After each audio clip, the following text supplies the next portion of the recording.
Hey everybody, Mary Fran Bontempo here. I am the host of the Brilliantly Resilient podcast. And before we get started with today's show, I just wanted to let you in on a little secret. Very soon, a brand spanking new Brilliantly Resilient book is about to drop, and this one has all of the fun that you've come to expect, all of the lessons, and it's a step-by-step process of how to live a brilliantly resilient life. Pre-orders are going to be available on Amazon soon, so be sure to check with the podcast regularly, and also head on over to our Brilliantly Resilient Facebook community where I'll be providing more updates. Okay, make sure you get ready. It's a great Christmas gift, and now let's get on with the show. Welcome to the Brilliantly Resilient podcast. What's your train wreck? Everyone has one. The question is, are you just visiting or are you going to live there?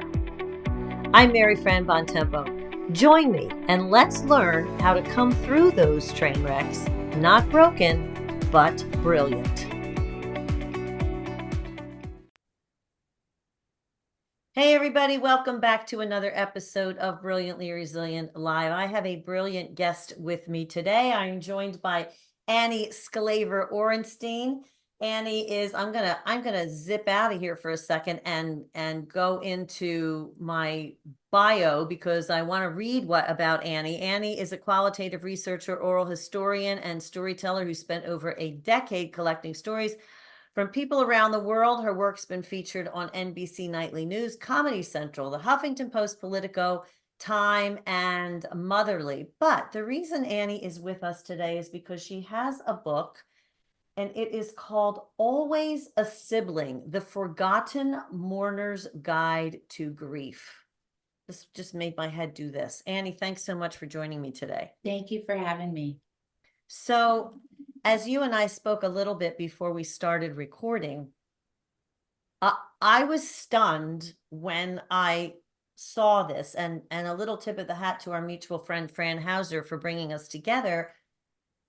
This just blew me away that nobody thinks about a sibling in loss. And you mentioned when you started proposing this book, and I do want to get into your particular story of your personal loss. You mentioned that when you put this book proposal together, even book publishers were like, what? There's nothing out there for this? Mm-hmm. Yeah, it's really, it's an interesting thing. And it's one that I became, I think, especially kind of indignant about when I had my own children, because there's so much in parenting, right? There's so much emphasis put on your kids getting along, right? Siblings without rivalry, and how do we foster this good relationship? And then when they're adults, the relationship kind of gets forgotten about in a lot of ways, right? And so when, especially an adult loses their sibling, most of the support goes to the parents and a widow or any kind of immediate family. And siblings are often the ones picking up the pieces, cleaning things up. I spoke to a lot of people who were the ones in charge of setting up the funeral and, the burial plans and all of this stuff, because they don't want to put the pressure on the parents and they want to be able to help. But then the ship kind of sails and no one checks in on them, right? They often delay their own grief, put off their own mourning in order to support their parents and step up, but then they remain there, and they never really get a turn to express their own grief, or to be the mourner in the room. And I think the lack of resources, the message I got from it was, I guess I'm supposed to be fine. Oh my God. And, that made no sense to me. I didn't know how I was supposed to be fine. But I had this moment, and I write about it in the book. I was living in Manhattan when my brother died. And I went to the Barnes and Noble in Union Square because it was the biggest bookstore I could think of. It's like, 5 stories. And I thought they have to have something. And I went to the grief section, which was a big section, and there was nothing about siblings. And I left that day thinking, I guess I'm supposed to be okay. Because if all of these professionals and grief experts and publishers Hmm. are basically telling me I'm supposed to be fine, and I perhaps have an unhealthy fear of authority where I'm like, I guess they're right. Like it couldn't possibly be that they're wrong and I'm right, and so I walked out of there thinking, I guess I'm not supposed to mourn. Oh my And gosh. that's the wrong message. It's of course we mourn, and Well, it's going to and look different. it's tragic because you hit on so many points just in those few sentences about the fact is that this is one of our most primal relationships. It is, aside from our parents, the first relationships that we generally have with a sibling. And these are the people who, and I'm no scientist, but I'm going to figure they're the most closely matched to us DNA wise because Mhm. they have both of our parents in them. But there is this idea of, and we tend to do this, and it's useful at times, but of compartmentalizing things. Okay, that was the relationship for that point in your life. And as we move forward, sometimes that relationship evolves to a good place, and sometimes it doesn't, which also complicates the whole thing. Yes. But you lost your brother. He was deployed, is that correct? Yes, he was deployed and he was killed by a suicide bomber in 2009. Oh my goodness. I'm so sorry for that. Um, that experience as we become older adults, yours was kind of out of the time frame, and maybe that's a part of this, that we generally think of our siblings as, okay, there's going to be a time for that when we're all older and that happens. Yes. But when it happens out of the timeline, Yes. then what do you do? And the interesting thing, so siblings, and I learned a lot about the science of sibling relationships in the writing of this book, which I found so fascinating.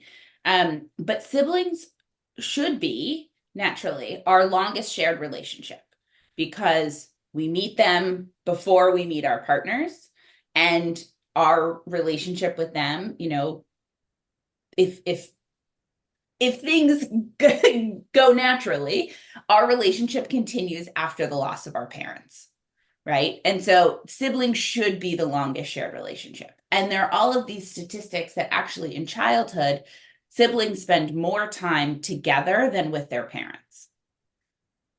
Because, right, your parents are at work or they're out and the siblings are with the babysitter or whatever it is. And there was even a stunning statistic I saw that more kids grow up in a home with siblings than with fathers. Oh my goodness. Yeah. Wow. I had no So idea. we have these, sibling relationships, and whether or not we are close as adults, we shared our childhood with these people, right? They are, in many instances, the only other people who remember our childhood.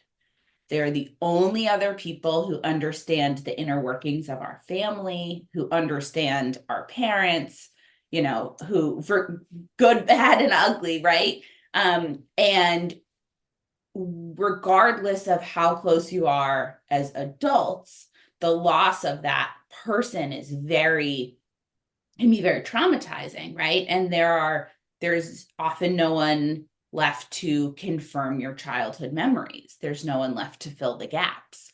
There's no one left with that deep understanding of our own backstory.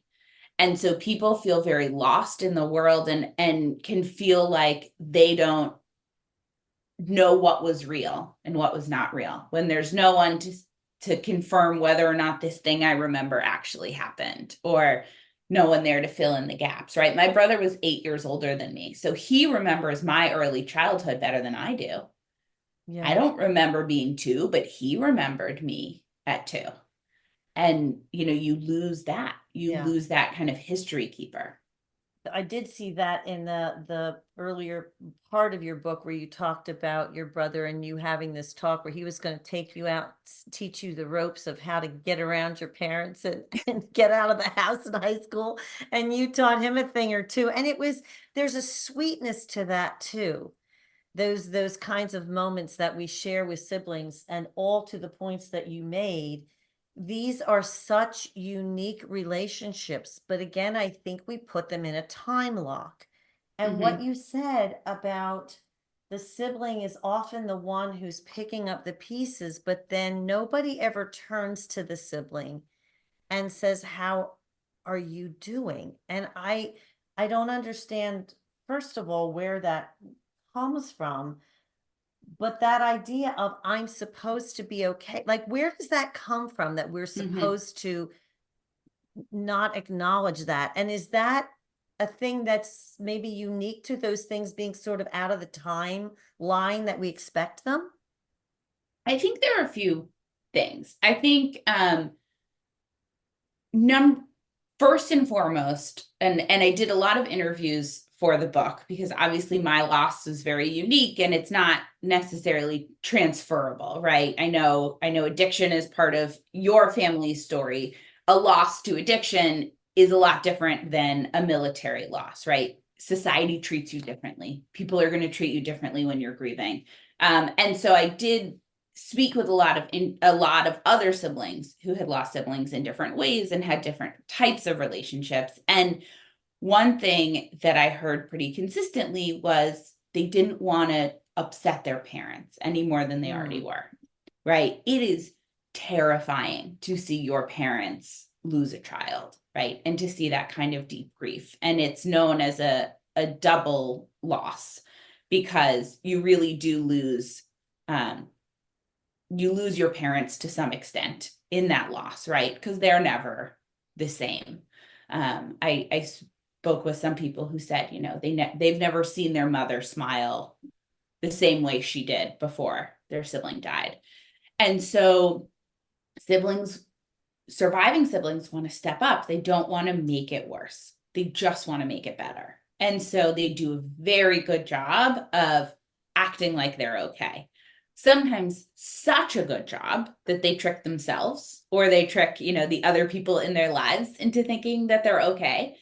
But one of the things I say, I think in the book a lot is like grief will hunt you down and it will find you. And so you can do a great job pretending you're fine, but 10 years later, when everyone else is reminiscing about your sibling and they're able to talk about them and joke and laugh and recount stories, and you still can't say their name without crying, you realize that you haven't processed the loss and you haven't processed the grief because you've just been pretending for a little too long.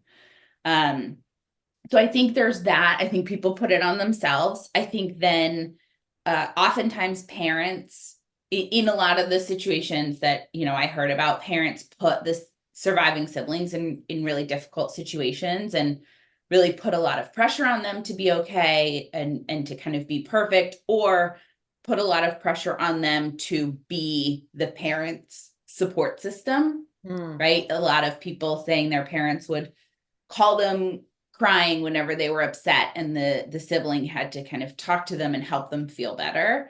And you're not going to tell that person that you're struggling, right? And then I think the other part of it is that, especially in adulthood, a lot of the people that that you're surrounded by, your coworkers, the parents of your kids' friends, all of those kind of people that surround you in life maybe have never met your sibling and have no mm, idea.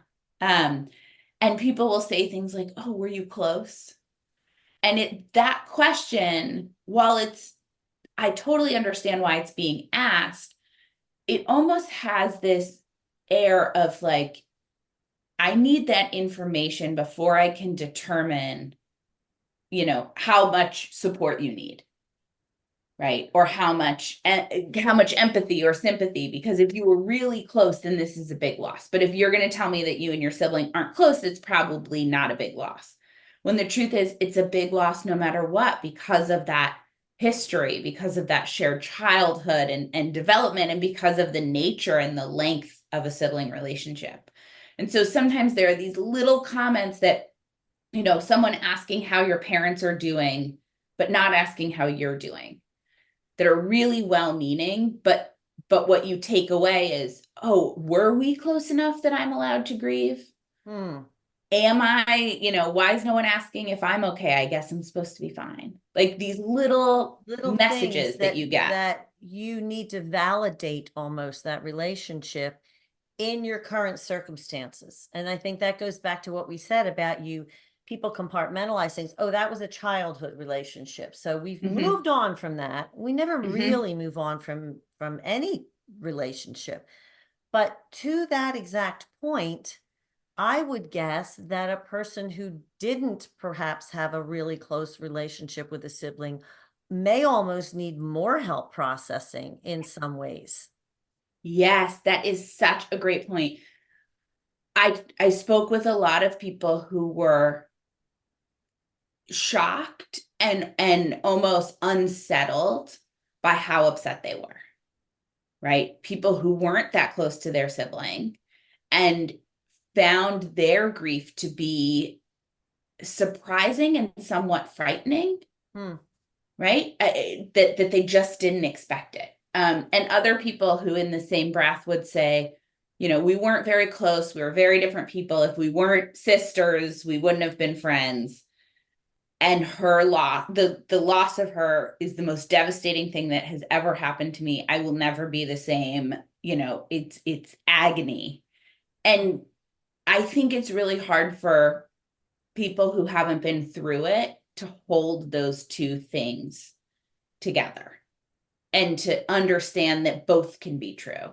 Because until you live through it and experience it, those seem at odds with each other.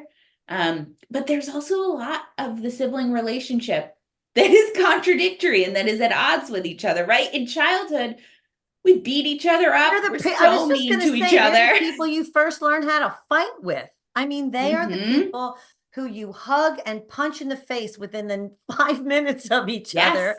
And it is such a fraught, complicated relationship that can extend into adult ways, but the fact remains it's primal. And I think maybe that's, we as we evolve, air quotes here, because I'm not sure we're I don't know evolving. that we are, but I don't in know theory. either.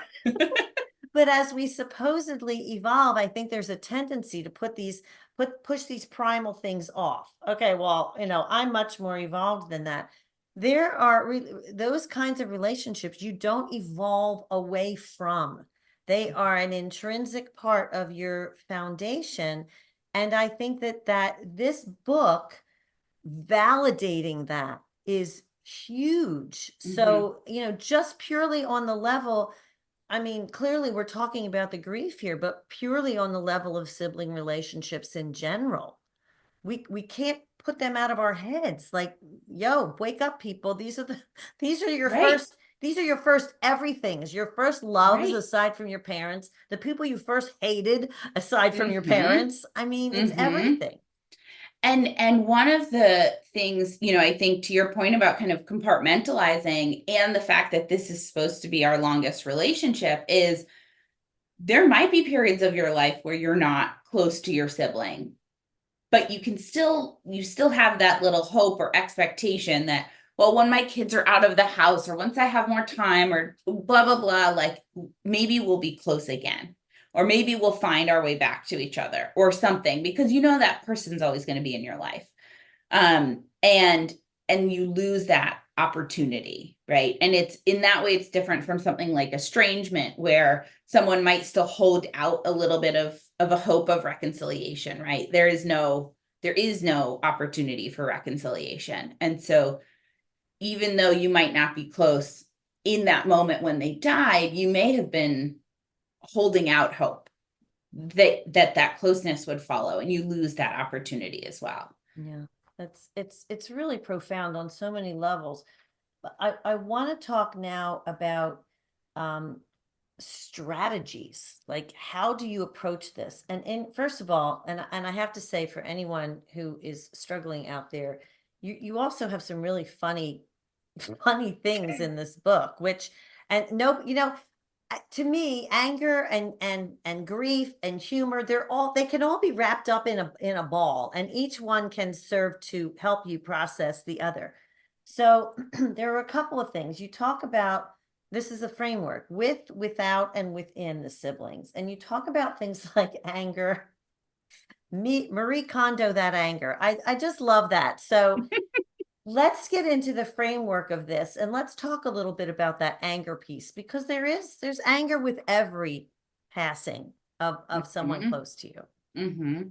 So the framework, with, without, within, like I said, a lot of times siblings almost diminish their own grief and try to put, others ahead of them. And with is really about coming to terms with the relationship that you had and how significant it was. And the point here is that it doesn't matter if you were close or not. You were forced together in many ways, and this person had a significant impact on your life. And maybe the significant impact they had was that they were always getting in trouble. And so all of your parents' attention were on your sibling, and you had a lot of resentment, and you felt like you had to be perfect, or you felt like you could never mess up, or you didn't get the attention you needed because your sibling always got that attention, right? Maybe the relationship is not great. And there are plenty, there's a chapter around memories and kind of collecting some of those memories, with a disclaimer that in some cases we should not revisit some of those memories, right? Or that really, like, that's not going to be helpful because there's trauma there. So it's not always a good relationship, but Not it's golden. important. It's not It's bathed in not golden golden. light, right? It's not golden, but it's important to validate the significance that it had. Because in some cases, even, in some cases, if it was a bad relationship, there's even more there that you have to come to terms with, right? So first, it's kind of validating the significance of that relationship so that you can feel permission to grieve, so that you can feel like, wow, this was a significant person in my life, even if society seems to be sending signals that it wasn't, it was. And then without is that immediate, acute, deep grief, that phase after the loss, with that includes anger, that includes, depression, and a lot of kind of identity development. There's a chapter in there about your parents and what that relationship becomes. And within is about finding their presence in your life moving forward, and how can they be part of your life moving forward, or if they shouldn't be part of your life moving forward, to that point of like the unhealthy relationships, how do you cut those bonds, and how do you move forward from it? So whether the within piece of it is feeling their presence and feeling those continued bonds, or being very intentional about kind of cutting those bonds and moving forward in the wake of the loss. So it really kind of takes you through it, but it starts with acknowledging the relationship itself. And I think it's interesting that you called out the anger, because siblings, and I found this in my interviews, and I also found it in the academic literature, that siblings are really caught off guard by the intensity of their anger. They don't expect it necessarily. And the anger that you feel after a loss is, at least for me, it was not like any anger I'd ever felt before. It's intense and it's all consuming, and you don't really know where to direct it. In some cases, there's anger towards the deceased. In some cases, there's, anger at the universe or at society. And Do you think there's any kind of anger towards and I imagine the fact that you can't finish that relationship Mm-hmm. in the Mm-hmm. sense of whether it's playing out the things that, getting justice for injustices that were, real, or even just progressing. Like you had said, siblings who aren't close, and then, as you said, figured we have time. Yeah. Yes, there's a lot of anger about that. And where that anger is directed, in some cases, again, it's directed towards the deceased, and then that makes you feel guilty and it makes you feel like a bad person for, but they're um less, I think there was less anger at the deceased when the cause of death was like an illness or something like that. But in some cases, if there was addiction or mental health involved, or a violent death, like I was very angry because it was like, why did my brother went on a stop loss order that he could have gotten out of, and I was really angry that he didn't just not go, screw the fact that he felt loyalty and that all of these things that are supposed to be good. Like I wanted him to be selfish and not go.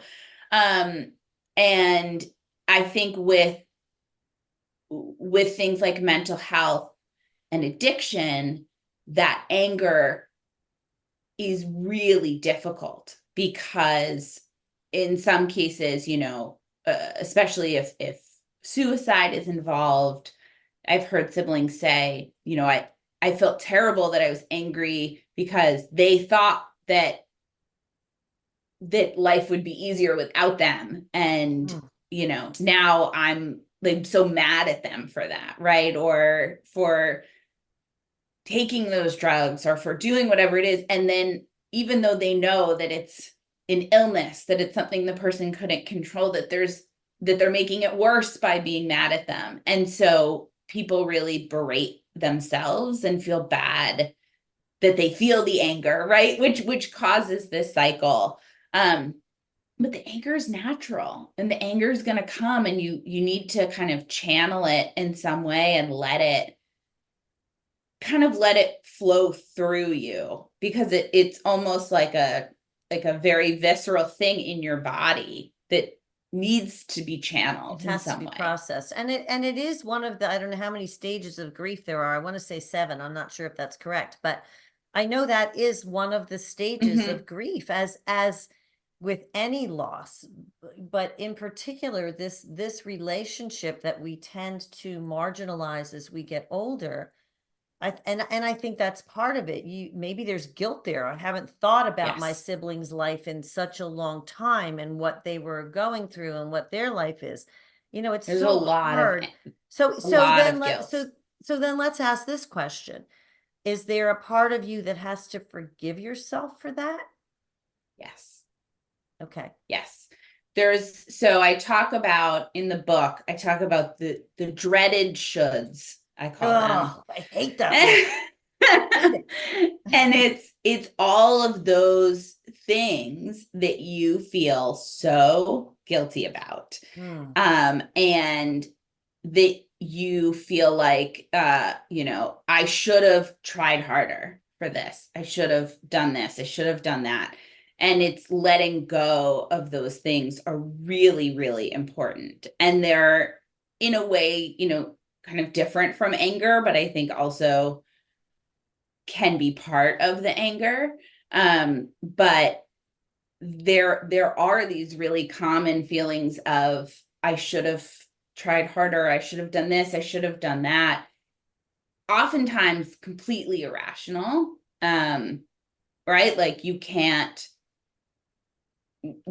don't actually have that much power over someone else's Right. life, even if you think you do. I had a really interesting, but there, I write about it in the book that I felt guilty for a long time that I didn't try even harder to convince Ben to stay home and to not be deployed. And because I was convinced something bad was going to happen if he went. And so I felt really guilty that I didn't do even more. And I asked my middle brother, my surviving brother, Sam, did you feel this guilt that we didn't try harder? And he seemed genuinely confused at my question.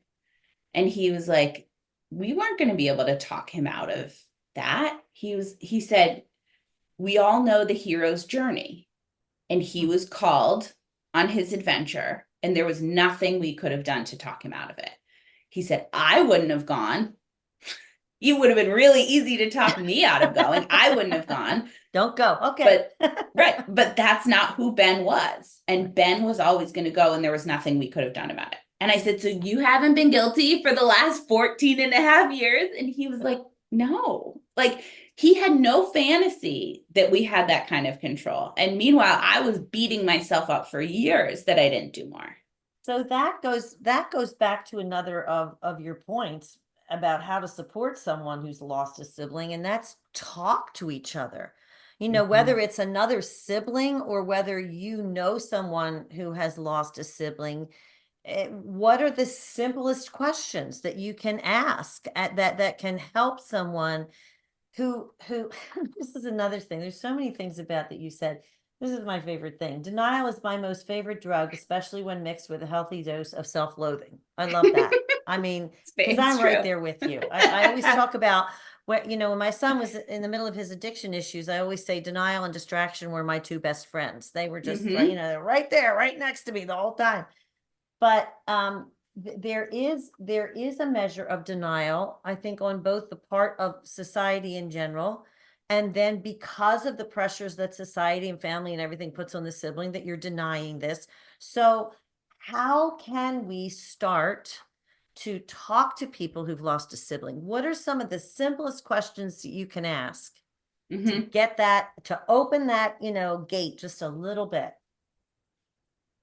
So I think the number one, truly simplest question is to ask what their name is. I thought you were Number going to say one. something like, just say, how are you?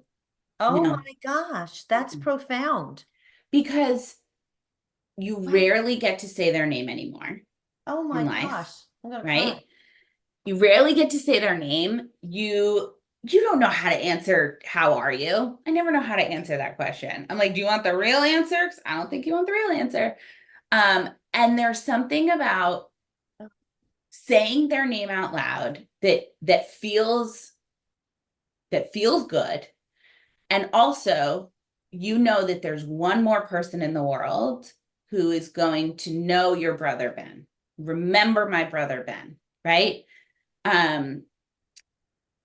When my brother Sam has 4 kids, and one of them is named Ben after our oldest brother. And after baby Ben was born, we all called him baby boy for a while, maybe a few days, maybe a few weeks. And his older sister, who was about 5 or 6 at the time, got really frustrated and said, his name is Ben. Why is no one calling him his name? You're all calling him baby boy. His name is Ben. And it was that all of us, we hadn't said Ben in a long time. And it was hard to say the name Ben. And once we started saying it, felt really good. And I think even when we talk about loss with each other, you know, I'm often just saying my brother, my older brother, my brother, you know, whatever it is. And we rarely kind of share those tiny intimate pieces of themselves. So I think the first thing is asking how they are. Asking their name. I'm sorry, asking their name. It shows you're interested. It shows you want to know them. And it gives a sibling the opportunity to say their name, which they don't often get to do.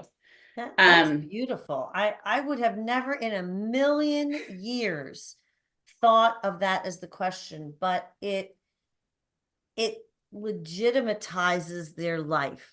Your sibling was here. Your sibling had a name. Your sibling had a life. Your sibling was alive. And the name is the most personal thing that we get. Yes. So to share that and ask that question, you're immediately opening the door and saying, tell me more. Yes. And you can say, you know, what was Ben like? Instead of saying, what was he like? What was your brother like? Right? It's not anonymous anymore. You're making them a real person, and you're kind of calling their presence into the conversation, which it feels good. It kind of warms you up a little bit. And I think beyond asking their name, just asking about them, what were they older than you, younger than you? What were they like? I think that oftentimes when we lose someone, we focus a lot on their death and how they died. And that's what a lot of the follow-up questions are. A lot of the follow-up questions are, how did they die? When did they die? People feel comfortable asking siblings questions about the death that they would never ask a grieving parent.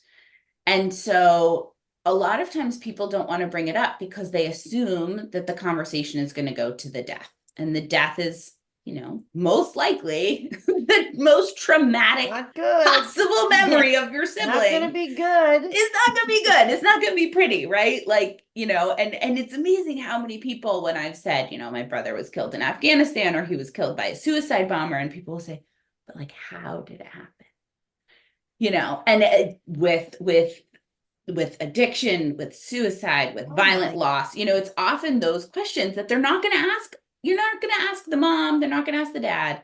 And I think the more we can focus the questions on their life, the more we can focus the questions on what were they like, what were their interests, what did, what was whatever, but asking questions about how their sibling lived and not how their sibling died, because then you get to remember good things and good memories, and even saying, do you want to talk about them?